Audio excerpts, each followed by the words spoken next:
Times today's হেডলাইনে আপনাদের স্বাগত জানাচ্ছি। আপনারা যারা ব্যস্ততা বা ঘুমের কারণে সকালে সংবাদপত্র পড়ার সময় পান না, তাদের জন্য আমাদের এই আয়োজন। আমরা আজকে বেশ কয়েকটি আলোচিত সংবাদের বিশ্লেষণ নিয়ে এই অনুষ্ঠানটি সাজিয়েছি। প্রথমেই আমরা যে রিপোর্টটা নিয়ে কথা বলবো সেটা হলো আমেরিকার assistant secretary for South Asia mister Paul Kapur বাংলাদেশে আসছেন আগামী ৩ মার্চ। এই বিষয়ে আমাদের কূটনৈতিক সংবাদদাতার সাথে আমরা কথা বলছি। কি আছে আসলে ওই রিপোর্টটিতে? এখানে বলে রাখি যে আমেরিকা বাংলাদেশ সরকার গঠন হয়েছে গত 17ই ফেব্রুয়ারি। আমরা সবাই জানি সেটা। এই প্রথম বিদেশি কোনো দেশ থেকে একটা বড় রাজনৈতিক দল পাঠানো হচ্ছে। স্বাভাবিকভাবেই ধরে নেওয়া যায় যে যখন এক দেশ একটা ডেলিগেশন পাঠায়, দুই দেশের মধ্যে যে রাজনৈতিক সম্পর্ক সেটাকে নতুন করে তৈরি করার একটা বিষয় অনেক সময় থাকতে পারে, বা পুরনো যে সম্পর্ক রয়েছে সেটাকে এগিয়ে নিয়ে যাওয়ার বিষয় থাকতে পারে। এখানে যে বিষয়টা আমরা সবাই জানি যে আওয়ামী লীগের সরকারের সঙ্গে মার্কিন সরকারের সেই সময় পিরিয়ডটাতে কিন্তু একটা টানাপোড়েন ছিল, বিশেষ করে নির্বাচনকে কেন্দ্র করে। আমেরিকার পক্ষ থেকে বারবার বলা হচ্ছিল যে ফ্রি ফেয়ার ক্রেডিবল ইলেকশন দেওয়ার জন্য, যেটা 2014, 18 এবং 24-এ কিন্তু আমরা সেরকমভাবে কোনো ভালো ইলেকশন দেখতে পাইনি। ফলে আমেরিকার সঙ্গে কিন্তু তাদের একটা রাজনৈতিক দূরত্ব ছিলই। তারা যেটা চেয়েছিল সেটা 2026-এর 12ই ফেব্রুয়ারি তো মোটামুটিভাবে আমরা সেটা পেয়েছি, একটা ফ্রি ফেয়ার ক্রেডিবল, এবং তার মাধ্যমে একটা সরকার গঠন করাও হয়েছে। ফলে স্বাভাবিকভাবেই আমেরিকার পক্ষ থেকে একটা আগ্রহের জায়গা থাকবে যে এদের সাথে একটা রাজনৈতিক সম্পর্ক বা যে রাজনৈতিক দূরত্বটা বাংলাদেশের সাথে আছে সেটাকে কমিয়ে এবং নতুনভাবে কীভাবে রিসেট করা যায় সম্পর্কটাকে, সেটার তো একটা আগ্রহের জায়গায় থাকবেই। যদি আমরা খেয়াল করে দেখি যে 18ই ফেব্রুয়ারি ডোনাল্ড ট্রাম্প সাহেব, মার্কিন প্রেসিডেন্ট, উনি তারেক রহমান সাহেবকে, আমাদের প্রাইম মিনিস্টারকে একটা চিঠি লিখেছিলেন, এবং চিঠিতেই কিন্তু উনি ওনার টোনটা সেট করে দিয়েছেন, যেখানে উনি বলছেন যে ট্রেড, ডিফেন্স এবং ইন্দো প্যাসিফিক তার যে প্রায়োরিটি এরিয়া, সেটা কিন্তু পরিষ্কারভাবে সেই চিঠিতেই উনি উল্লেখ করেছিলেন। ফলে দেখা যাচ্ছে যে আমেরিকার যে প্রায়োরিটি সেটা তো সেট করাই, এবং তাদের যে প্রায়োরিটি এরিয়াগুলো রয়েছে, তাদের যে ইন্টারেস্টগুলো রয়েছে, সেটাকে তারা সামনে কীভাবে এগিয়ে নিয়ে যেতে যায়। নিঃসন্দেহে এই নতুন সরকারের সঙ্গে তাদের রাজনৈতিক বোঝাপড়া এবং তাদের ইন্টারেস্টটাকে কীভাবে সামনের দিকে এগিয়ে নিয়ে যেতে পারবে সেটা নিয়ে একটা আলোচনা হবে বলে আমার কাছে মনে হচ্ছে। এখন ইন্দো প্যাসিফিক ইস্যুতে বাংলাদেশ তো আমেরিকার কাছে খুবই গুরুত্বপূর্ণ আসলে ভৌগোলিক কারণেই। সেই ক্ষেত্রে এই নতুন সরকারের সাথে এনগেজমেন্টে বাংলাদেশ কি কি সুবিধা নিতে পারে ইউএসএ থেকে? প্রথমে তো যেটা রয়েছে, ইন্দো প্যাসিফিক তো একটা বিশাল বড় অঞ্চল, এবং ইন্দো প্যাসিফিক নিয়ে আমেরিকার একটা সুনির্দিষ্ট পরিকল্পনা রয়েছে। এখানে তাদের ওই সুনির্দিষ্ট পরিকল্পনার একটা অংশের ভিতরেও যদি বাংলাদেশ ঢুকে যায়, তাহলে সেক্ষেত্রে বাংলাদেশের তো বিভিন্ন ধরনের অন্যান্য দিক থেকে, সে ফর এক্সাম্পল ট্রেড, ইকোনমি, অথবা টেকনোলজি, অথবা ডিফেন্স পারচেজ, যে কোনো দিক থেকে হলেও তাদের সুবিধা তো আসতেই পারে। বাট এখানে কিন্তু একটা ক্যাচ আছে। আমেরিকার যে বৃহত্তর ইন্দো প্যাসিফিক স্ট্র্যাটেজি, তার বড় কম্পোনেন্টে হচ্ছে কি চায়না কন্টেইনমেন্ট পলিসি। তো সেক্ষেত্রে বাংলাদেশের সবসময় এটা হয়েছে যে বাংলাদেশ সবসময় কিন্তু একটা ব্যালেন্সিং অ্যাক্ট মেনটেন করে বিটুইন চায়না, রাশিয়া, আমেরিকা এবং ইন্ডিয়া। এই সবগুলোকে ভিতরে কিন্তু ভারসাম্যমূলক একটা অবস্থান বাংলাদেশ বজায় রাখে, যাতে করে কোনো দেশের প্রতি বেশি ঝুঁকে পড়াও না, আবার কোনো দেশ থেকে যে দূরে রয়েছে সেই বিষয়টাও না। এই জিনিসটা কিন্তু আমরা গত স্বাধীনতা উত্তর বাংলাদেশ কিন্তু সবসময় একটা সুন্দরভাবেই মেনটেন করতে পারছে। এক্ষেত্রে ইন্দো প্যাসিফিক স্ট্র্যাটেজিতে আমেরিকার যে মূল উদ্দেশ্য, সেটার ভিতরে বাংলাদেশ কত দূর যেতে পারবে, কারণ এক্ষেত্রে হয়তো বা চায়না বিষয়টাকে ভালো মতো নাও নিতে পারে। So there needs to be a balance, একটা ব্যালেন্স থাকতে হবে যে যেখানে তারা কত দূর ঢুকবে, কত দূর ঢুকলে চায়না সেটাকে একটা সহনশীল মনে করবে, আবার অ্যাট দ্য সেম টাইম আমেরিকাকেও আপনি সন্তুষ্ট করতে পারবেন। সেই ব্যালেন্সটা এই সরকারকে খুঁজে বের করতে হবে, উইচ ইজ এক্সট্রিমলি চ্যালেঞ্জিং তো বটেই। এবং এইটা এই মুন্সিয়ানা বোঝা যাবে যে, এবং কেউ কেউ তো বলছেন যে এটা হচ্ছে গিয়ে সরকারের প্রথম টেস্ট। এই ব্যালেন্সিং অ্যাক্ট কতটুকু করতে পারে, এটা সরকারের জন্য, এই নতুন সরকারের জন্য প্রথম টেস্ট এটা। এই সরকার ক্ষমতা গ্রহণের পরেই কিন্তু যে আলোচনাটা সবাই বলছিল যে কূটনৈতিক জায়গাতে বাংলাদেশ যে বড় চ্যালেঞ্জে পড়বে হলো India, China and USA K balance করা, সেই ক্ষেত্রে কি ভূমিকা নিবে? এখন এই সরকারের ভূমিকাটা কী হবে সেটাই এখন দেখার বিষয় হবে। নিশ্চয়ই তাদের কিন্তু চিন্তাভাবনা রয়েছে যে তারা কিভাবে এই ব্যালেন্সিং একটা করবে। বিগত সরকারগুলোতে যদি আমি খেয়াল করে দেখি যে ৭৫ পরবর্তী সরকার ছিল বিএনপি, ৯১ থেকে ৯৬ও বিএনপি, আবার ২০০১ থেকে ২০০৬ও বিএনপি। সেই সময় একটা ক্রিটিক্যাল ব্যালেন্সিং অ্যাক্টের মধ্যে দিয়ে তারা গেছে। তখনকার ক্রিটিক্যাল ব্যালেন্স আর এখনকার ক্রিটিক্যাল ব্যালেন্স একটু ভিন্ন, কারণ রাইজ অফ চায়না সেটা তো অনেক বেশি আমরা দেখতে পাচ্ছি। Competition among the powers, China America competition, India China rivalry, এই জিনিসগুলো কিন্তু এখন আগের যে কোনো সময় থেকে অনেক বেশি জটিল। ফলে ক্রিটিক্যাল তো অবশ্যই, এখন ব্যালেন্সিং করাটাও এখন অনেক বেশি ডিফিকাল্ট। কিভাবে তারা করবে, আমেরিকাকে কি দিয়ে তুষ্ট করবে, আবার রাশিয়াকে কি দিয়ে ঠান্ডা করবে, বা চায়নার সাথে কিভাবে এঙ্গেজড হবে বা সম্পর্ক ভালো করবে, এই জিনিসগুলো এখনও সামনে ইভলভিং। এই মুহূর্তে মনে হয় সেটা বলাটা খুব ডিফিকাল্ট হবে আমাদের জন্য, যে তারা কিভাবে কি করবে, কারণ তারা তাদের কিন্তু স্ট্র্যাটেজি সেরকমভাবে রোল আউট করেনি, বা আমরাও সে ধরনের কোনো কার্যক্রম দেখিনি। As a matter of fact কোনো তো মিটিংও এখনও পর্যন্ত হয়নি, বা তাদের পক্ষ থেকে সেরকমভাবে কিছু বলা হয়নি। তাদের ইশতেহারটাও অতটা কিন্তু পরিষ্কার ছিল না যে কীভাবে, সে ফর এক্সাম্পল যে তাদের ইশতেহারে বেল্ট অ্যান্ড রোড ইনিশিয়েটিভ অথবা Indo Pacific strategy as such তাদের পজিশনটা কী সেটাও কিন্তু ব্যাখ্যা করার মতো তাদের ওই রকম অবস্থা ছিল না, বা এখনও সেটা নেই।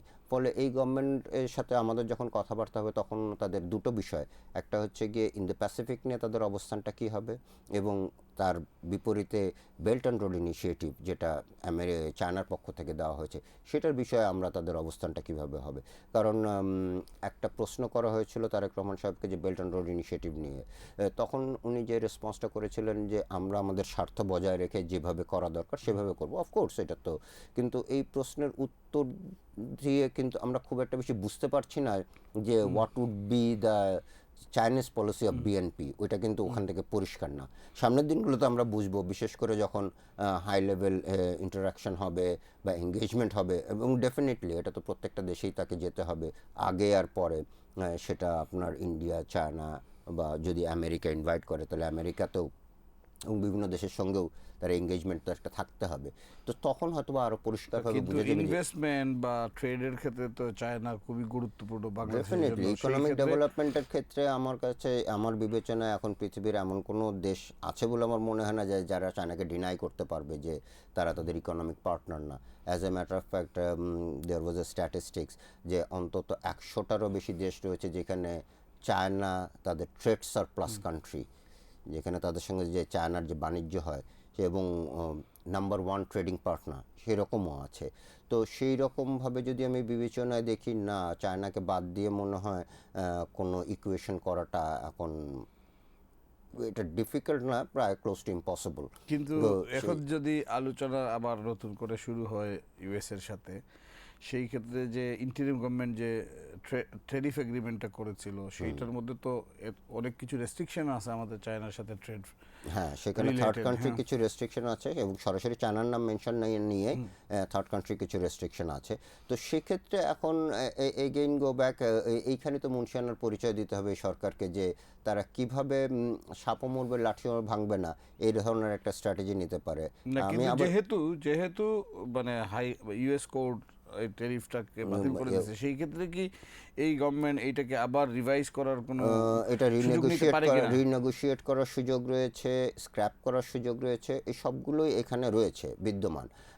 কিন্তু যে বিষয়টা রয়েছে যে এই when you negotiate you need to parties.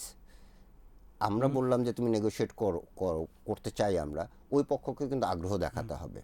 So এখন দেখার বিষয় যে আমরা যদি আমাদের ওই সমস্ত চুক্তির ধারাগুলো যেগুলোকে আমরা পারসিভ করি যে এটা হয়তো বা চায়নার ক্ষেত্রে বা অন্য যে কোনো দেশের ক্ষেত্রেই আমাদের স্বার্থের ক্ষেত্রে প্রতিবন্ধকতা, তো সেইগুলো রিনেগোশিয়েট করতে গেলে যেমন তাদের সাথে আমাদের এঙ্গেজড হতে হবে, তাদেরকে বোঝাতে হবে যে না এক্ষেত্রে আমরা এই ছাড়টা আমরা দিতে পারছি না, সেই রকম মাত্রার একটা এঙ্গেজমেন্ট আমাদেরকে তৈরি করতে হবে আমেরিকার সাথে, যাতে করে আমেরিকাকেও আমাদের দরকার, সবচেয়ে বড় export market. And in addition to that, as a any single consideration market, single as a single market for export এটা একদম ম্যাসিভ হয়ে গেছে। ম্যাসিভ হয়ে গেছে। And in addition to that, আমেরিকায় এখনও বিশ্বের মোড়ল, কাজেই তাদের সাথে আমাদের মোটামুটি একটা অ্যালাইনমেন্ট রেখেই চলতে হবে। এটা অন্য কোনোভাবে দেখার সুযোগ নাই।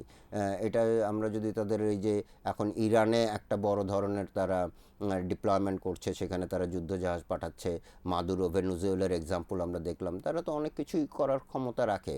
ফলে হ্যাঁ, এটা এমন মনে করা করে না যেটা তারা বাংলাদেশের ক্ষেত্রে করবে, but they have the capacity, এটাও আমাদের মাথায় রাখা উচিত। তো ফলে কতদূর আমরা কিভাবে কি ব্যালেন্স করবো, এগেইন গো ব্যাক, আমার কাছে এখনও এটা পরিষ্কার না, কারণ এটা তো এখনও তারা বলেনি যে তারা কিভাবে এই কাজটা করবে।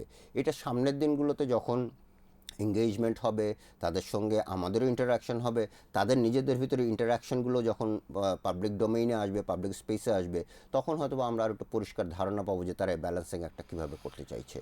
এনসিপির তো 1 বছর হলো, জি। তো এই নিয়ে মনে হয় আমাদের আজকে একটা রিপোর্ট আছে ছাপা পত্রিকায় যে এনসিপির 1 বছরের প্রাপ্তি অপ্রাপ্তি, ওই রিপোর্টটাতে আসলে কি আছে? হ্যাঁ, রিপোর্টটা মূলত হচ্ছে এক বছরে এনসিপির কিছু প্রাপ্তির খাতায় কিছু জিনিস আসছে, অপ্রাপ্তির খাতায়। এছাড়াও তাদের ভবিষ্যৎ পরিকল্পনা কি এবং এটাকে রাজনৈতিক বিশ্লেষকরা কিভাবে দেখছেন, এটা নিয়ে মূলত এই রিপোর্টটা আজকের।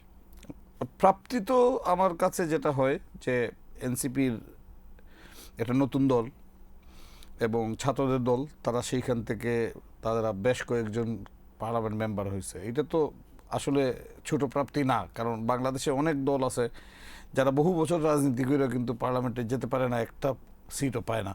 সেই ক্ষেত্রে এইটাকে কিভাবে রাজনৈতিক বিশ্লেষকরা দেখছেন?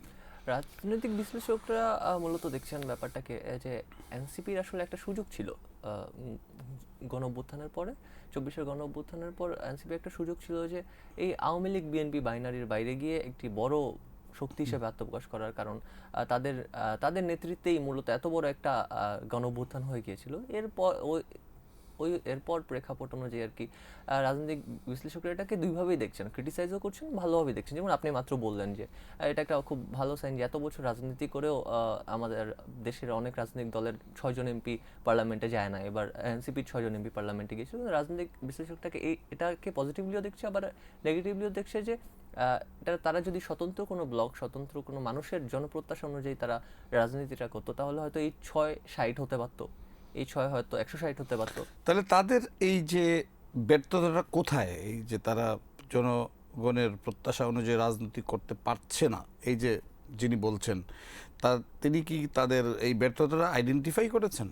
হ্যাঁ, তাদের ব্যর্থতাটা আইডেন্টিফাই করেছেন এবং বলেছেন যে আসলে জনগণের যে রাজনীতি, সেই রাজনীতির জনগণের যে প্রত্যাশা ছিল যে থার্ড একটি বড় রাজনৈতিক শক্তি হবে। হ্যাঁ, এনসিপি কিন্তু ওই পথে হাঁটেনি। এনসিপি কিন্তু যদিও তারা বারবার বলেছিল যে তারা একা নির্বাচন করবে, 300 আসনে তারা ক্যান্ডিডেট দেবে, কিন্তু তারা কিন্তু তা করেনি। এবং নির্বাচনের কিছুদিন আগে তারা জামাতের সাথে হচ্ছে একটি সমঝোতায়, প্রথমে নির্বাচনী সমঝোতা, এখন শুনছি রাজনৈতিক সমঝোতা হবে এটা, তো এটাতে গিয়েছে। এবং এটা কিন্তু এনসিপির মতো একটি দলের জন্য খুবই বাজে প্রভাব ফেলেছে, কারণ তারা বলছেন যে জামাতে তো 1971-এর সাথে জামাতের একটা খুবই নেতিবাচক একটা দৃষ্টিকোণ থেকেই তারা দেখছেন যে এনসিপির উচিত ছিল আসলে এই তারা জামাতের সাথে অ্যালাইন না করে তারা যদি নিজেরা এই নির্বাচনে প্রার্থী দিত, তাহলে হয়তো জনগণ তাদের আরো বেশি সাপোর্ট করত।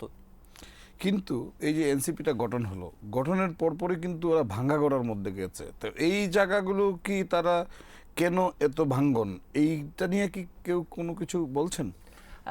এখানে এনসিপির মানুষ বলছে, এনসিপির অনেক নেতা বলছেন যে একটা রাজনৈতিক দলে বিভিন্ন মতাদর্শের মানুষ থাকবেন, তারা যেহেতু নিজেদের সেন্ট্রিস্ট পরিচয় দেন, তো জামাতের সাথে যখন তারা আসলে অ্যালাইনমেন্টে একটা সমঝোতায় গিয়েছে, একটা অ্যালায়েন্সে গিয়েছে, তখন কিন্তু আসলে এটাকে অনেকেই ভালোভাবে দেখেনি।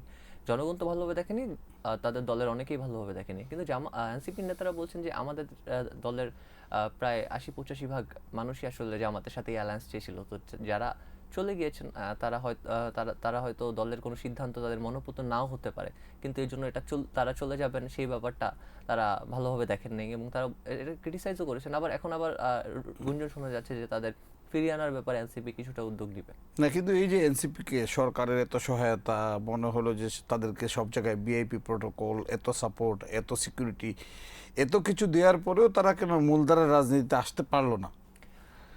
এটা আসলে এনসিপির অনেক নেতারাই বলছেন যে এটা আসলে তাদের সংগঠনের যে স্ট্রেংথ, সেই স্ট্রেংথের অভাব কিছুটা ছিল। কারণ হচ্ছে তারা 64টা জেলায় এ পর্যন্ত মানে কমিটি দিতে পারেনি। আমার জানার মতে 50 রাউন্ড এই ধরনের কিছু জেলায় তারা কমিটি দিয়েছে। তো বাস্তবতা বিবেচনায় তারা আসলে জামাতের সাথে একটা অ্যালায়েন্সে গিয়েছে।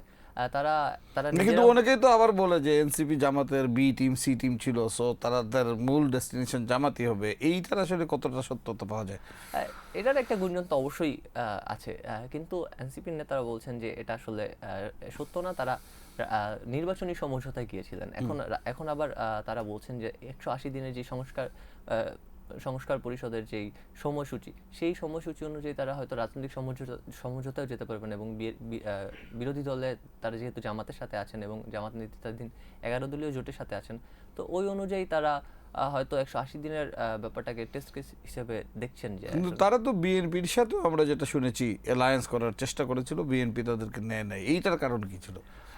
এটার কথা আসলে তারা বরাবরই প্রত্যাখ্যান করে আসছেন যে বিএনপির সাথে তাদের অ্যালায়েন্সের ব্যাপারটা, তারা প্রথমে জামাতের সাথে অ্যালায়েন্সের ব্যাপারটাও প্রত্যাখ্যান করেছিল। কিন্তু আসলে তারা হয়তো ভাবছে, এই ক্ষেত্রে তাদের আরেকটা স্পষ্ট আছে যে সংস্কার প্রশ্নে জামাত আসলে তাদের তাদের সাথে একই সুরে কথা বলছেন। সংস্কার প্রশ্নে জামাত একটি দৃঢ় অবস্থানে আছেন তাদের মতে এবং বিএনপি ওই অবস্থানে নাই। এজন্যই হচ্ছে তারা বিএনপির সাথে জোটটা না করে জামাতের সাথে জোটটা করেছেন। এনসিপি কি নতুন করে কোনো প্ল্যানিং করছে তারা কিভাবে তৃতীয় শক্তি হবে? একটা ইলেকশন শেষ মানেই তো আর রাজনীতি শেষ না। তাদের সামনে অনেক লম্বা পথ আছে, অনেক দূর যাওয়ার সুযোগ আছে। তারা কি নতুন করে কোনো পরিকল্পনা করে তৃতীয় শক্তি হওয়ার জন্য প্রপার অ্যাক্টিভিটিস করবে কি না, এরকম কোনো প্ল্যানিং তাদের আছে? হ্যাঁ, এ নিয়ে তাদের অনেক নেতার সাথে কথা হয়েছে। এনসিপির নেতারা জানিয়েছেন যে তারা আপাতত যেই স্থানীয় সরকার নির্বাচন, সেখানে তারা ইন্ডিপেন্ডেন্টলি লড়বেন। তারা জামাতের সাথে তাদের জোটবদ্ধ এখন পর্যন্ত তারা হওয়ার ঘোষণা দেননি এবং তারা এর সাথেও বলছেন যদি পরে এটা প্রয়োজন হয় তাহলে তারা দলের সাথে কথা বলে ডিসিশন নেবেন। কিন্তু এই মুহূর্ত পর্যন্ত তারা বলছেন, আসিফ মাহমুদ সজীব ভুঁইয়া কিছুদিন আগে একটি প্রেস কনফারেন্সে সার্জিস আসিফ মাহমুদ সজীব ভুঁইয়া ছিলেন, তারা বললেন যে স্থানীয় সরকার নির্বাচনে তারা ইন্ডিপেন্ডেন্টলি এবার ক্যান্ডিডেট দেবে। তো নেতাদের সাথে কথা বললে যা জানা যাচ্ছে যে তারা আসলে দলের যে স্ট্রেংথ, সাংগঠনিক শক্তি, সেই সাংগঠনিক শক্তি বৃদ্ধির জন্যই এই স্থানীয় সরকার নির্বাচন তারা টেস্ট কেস হিসাবে নেবেন যে মানুষ কীরকম পছন্দ করছে, তাদের আসলে জনবল কীরকম, তাদের নেতা স্থানীয় তৃণমূল পর্যায়ে তাদের নেতার যে বিস্তৃতি ঘটানো, তারা এবার এটার চেষ্টা করে যাবেন। আজকে আমাদের ছাপা পত্রিকায় একটা মর্মান্তিক খবর আছে যে নরসিংদীর ঘটনাটা, একজন দর্শিতা সে দর্শনের বিচার চেয়ে নিজের জীবনী দিল শেষ পর্যন্ত। ওই রিপোর্টটাতে আসলে কি আছে? বিষয়টি হচ্ছে যে মানে ধর্ষণ সে একবার হয়েছে 15 দিন আগে 10 ফেব্রুয়ারিতে। তার বিচার চাওয়ার প্রেক্ষিতে একটা সময় গিয়ে আর কি তাকে তার জীবনটাই দিয়ে দিতে হলো। এর বিষয়টা হচ্ছে, যদি আমি ছোট করে বলি, যে 10 ফেব্রুয়ারিতে স্থানীয় এক বখাটে ছেলে নুরা নামে, সে হচ্ছে তার 6 জন বন্ধুদেরকে নিয়ে, তারা মোট 6 জন মিলে তারা এই মানে লোমহর্ষক ঘটনাটি ঘটিয়েছে। তো তার প্রেক্ষিতে পরিবারের পক্ষ থেকে তার বাবা যেটা বলেছে যে তারা মামলা করতে গেছিল বা পুলিশের যে প্রসিডিউর সেই অনুযায়ী আগাতে গেলে স্থানীয় এক বিএনপি নেতা তারা হচ্ছে এটার বাধা দিয়ে তাদেরকে গ্রাম্য যে সালিশ যে কালচারটা আছে সেইভাবে তারা হচ্ছে বিষয়টার সমাধান করতে চাইছিল এবং সালিশের কি তারা ওই মানে যে ভুক্তভোগী তার সাথে ধর্ষকের বিয়ে দেওয়ার বিষয়টারও একটা চেষ্টা তারা করে, বাট মেয়ের পরিবারের পক্ষ থেকে তারা রাজি হয় না। এবং আমরা যেটা জানতে পেরেছি এবং পুলিশ এটা নিশ্চিত করেছে যে ধর্ষকদের কাছ থেকে যে সালিশ যারা করছে, যে বিএনপি যে নেতা, তারা 8,000 টাকা নিয়েছে এবং পরবর্তীতে 8,000 টাকা নিল। তারপরে কি ঘটনা হলো, মানে কিভাবে মেয়েটিকে খুন করা? তো ওই মামলার যে ঘটনাটি ঘটছিল, সালিশের পর থেকে পরিবারকে চাপ দেওয়া হচ্ছিল যাতে তারা তাদের জাদি নিবাস বরিশালের বাড়িতে তারা চলে যায়। তো পরিবার থেকে বলা হচ্ছিল যে ঠিক আছে আমরা আগামী মাসের 1 তারিখের মধ্যেই শিফট হয়ে যাব। তো নিরাপত্তাহীনতার কারণে মেয়ের বাবা হচ্ছে মেয়েকে তার খালার বাড়িতে দিতে যাচ্ছিলেন বুধবার রাতে, যেদিন ঘটনাটি ঘটে।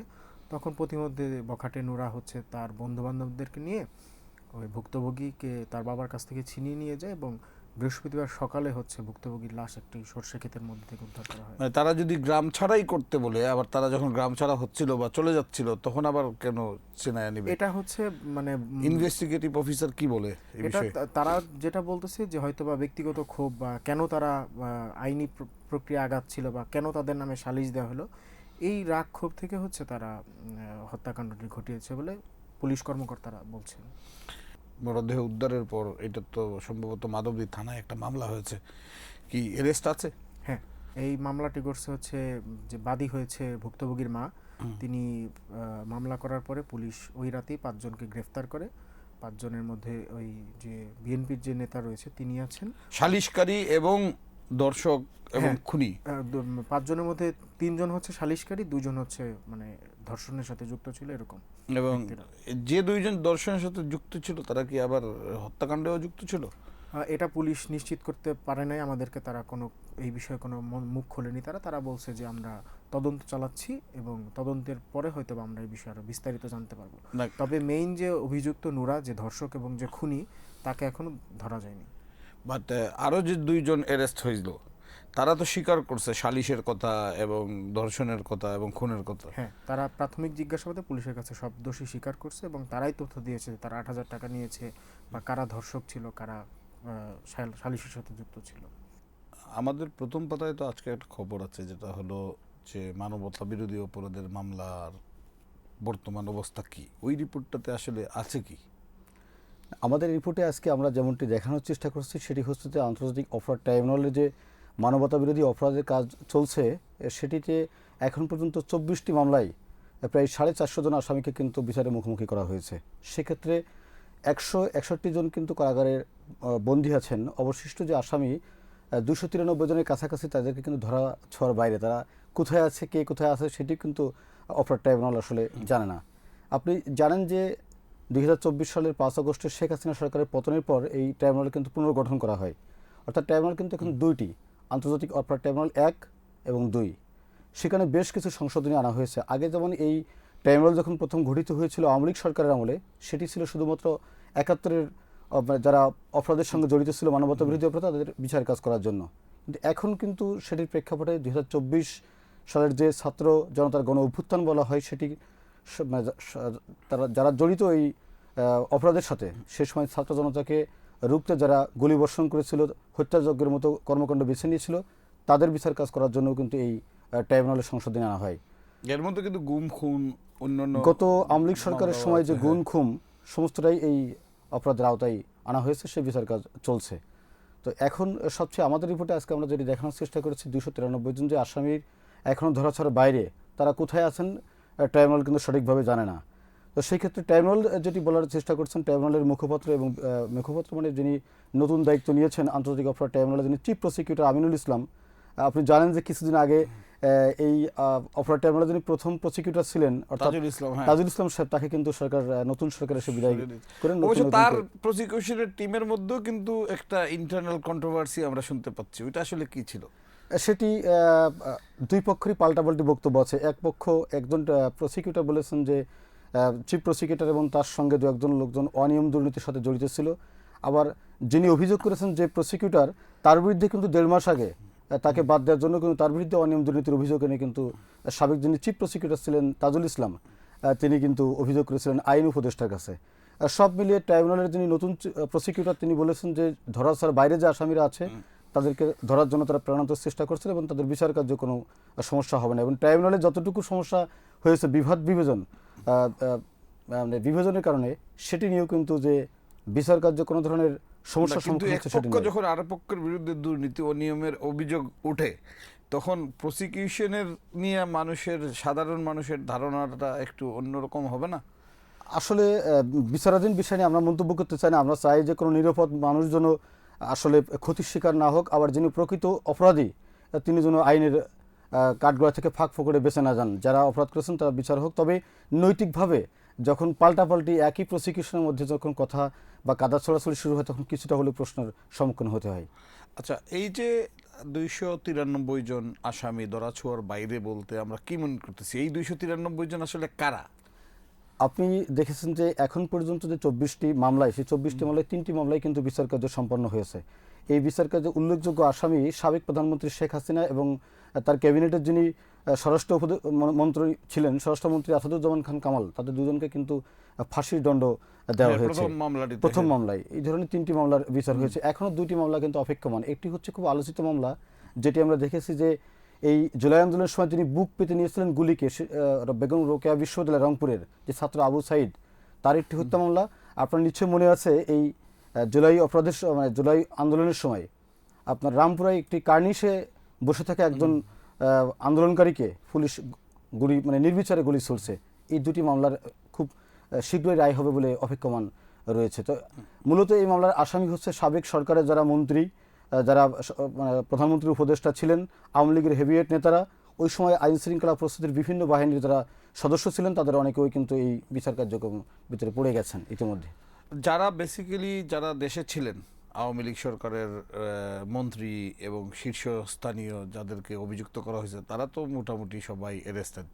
যে 161 জন অ্যারেস্টে আছেন তাদের মধ্যে তারা আছেন, কিন্তু বাকি যারা অ্যারেস্ট না বা গ্রেফতার করা যায়নি তারা তো সবাই আসলে পালিয়ে অন্য দেশে চলে গেছেন। সেই ক্ষেত্রে তাদেরকে ফিরিয়ে আনার কোনো প্রক্রিয়া কি আছে? যে এখন পর্যন্ত আপনি যেমনটি বলছিলেন যে তাদেরকে ফিরিয়ে আনার যে প্রক্রিয়া, এখন পর্যন্ত আমরা মানে দৃশ্যমান কোনো অগ্রগতি কিন্তু ট্রাইব্যুনালের দেখিনি। শুধুমাত্র তাদের বক্তব্যের মাঝে আর বিভিন্ন টকশোর মাঝে যারা আসে তাদের পক্ষ থেকে কথা বলে তারা আশাবাদ ব্যক্ত করেন, কিংবা তারা যে বিভিন্ন ক্ষেত্রে গণমাধ্যমের সাথে কথা বলেন তারা ফিরিয়ে আনবেন, দেখবেন, এমনটি কিন্তু বলা হয়। কিন্তু প্রকৃতপক্ষে যাদের সন্তান কিংবা যাদের পরিবার থেকেও মারা গেছেন বা শহীদ হয়েছেন, তারা কিন্তু বরাবরই বলে আসছেন যে কার্যত সরকার এবং প্রসিকিউশন যে টিম, তারা তাদেরকে ফিরিয়ে আনার ক্ষেত্রে যে খুব একটা আন্তরিক বা প্রসিকিউশন বা ট্রাইব্যুনাল তো আসলে এটা ফিরিয়ে আনার ক্ষমতা নেই।